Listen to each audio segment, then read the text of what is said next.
Mr. Marston, I've been hearing about your plans. Have you, Miss McFarland? Yes, from Lee Johnson, to settle here and build a life for yourself. I'm afraid those aren't my plans.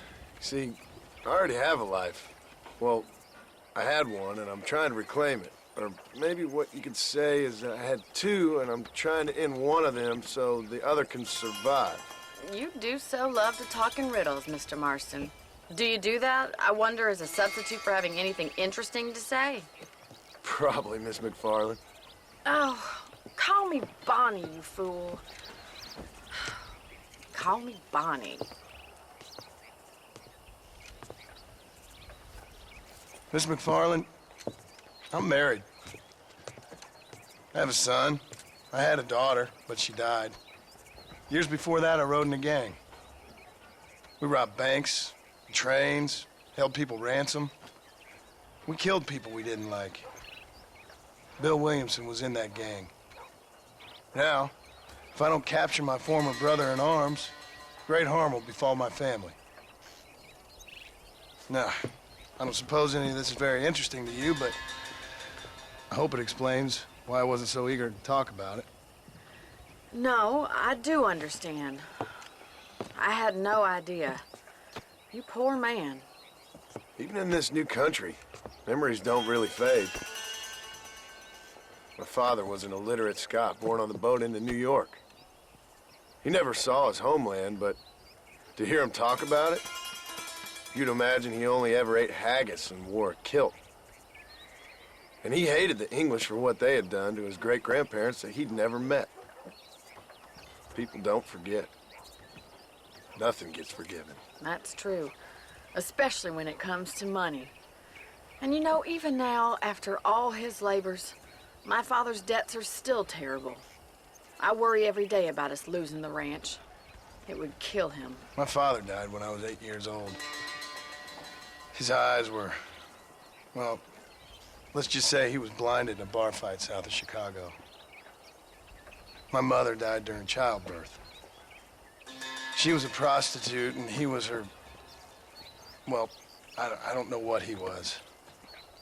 So I was sent off to an orphanage and ran away and fell in with a gang. My word. What a difficult life you've lived. The leader of the gang taught me how to read, taught me how to see all that was good in the world. He was a great man in a way. But you killed people. Sure. And I've suffered for it. And that's the life I left, or tried to leave. Said too much, Bonnie. I'm an uneducated killer, sent here to do all I can do well. Kill a man in cold blood so that another man may do his part to cut crime in an area, and a rich man can be elected governor on the back of these promises. Civilization is a truly beautiful thing, Mr. Marston. Listen, can you help me? Well, I can try. What do you need, money? No, nothing so complicated. I need an extra hand to take out the herd to pasture. Sure. Point me in the right direction.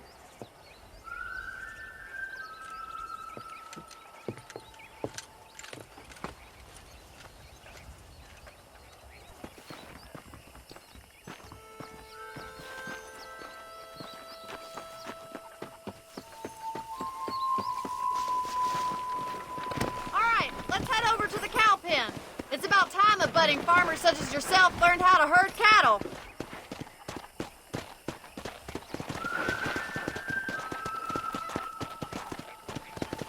Thank you for telling me all that back there. It must have been hard for you. I hope you understand now why I've been playing my cards somewhat close to my chest. I didn't know you had a wife and child. Then again, I don't think I ever asked. They're lucky to have a man like you. I ain't so sure about that, but thank you. How are you, Miss McFarland? Whoa there!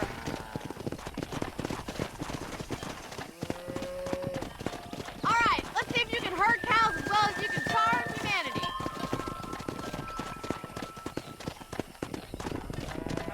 He's got it! Come on!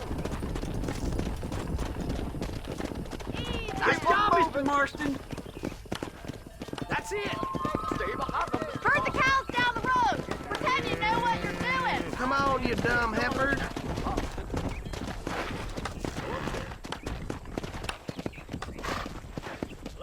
Ain't that hard, is it? Look at the cowboy. Come on, boy. Yeah. Bueno. Well, hello there. Órale.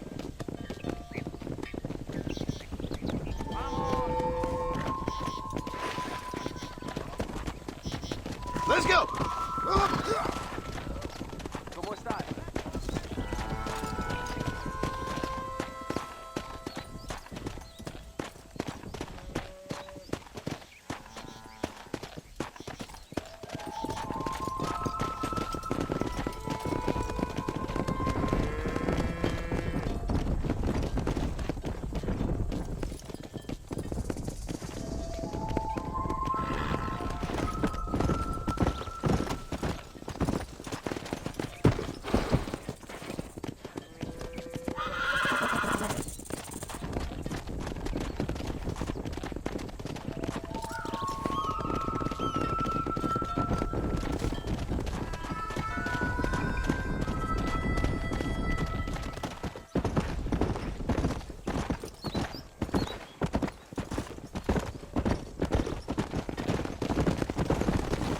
He's just showing off now. Nearly there. All right, let's move this large herd out to the far pasture.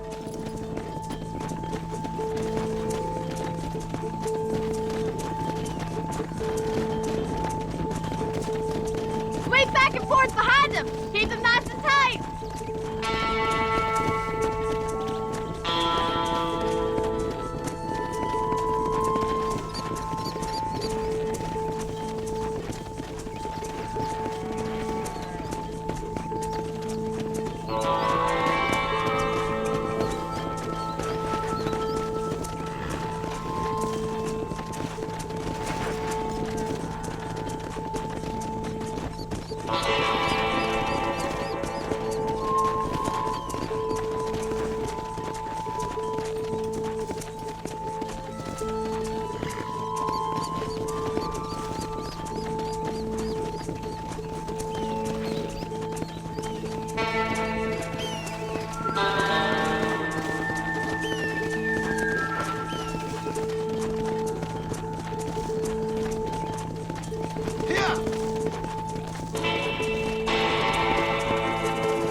Might be your true calling, Mr. Marston.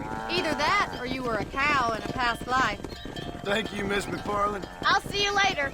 I have work to do back at the ranch.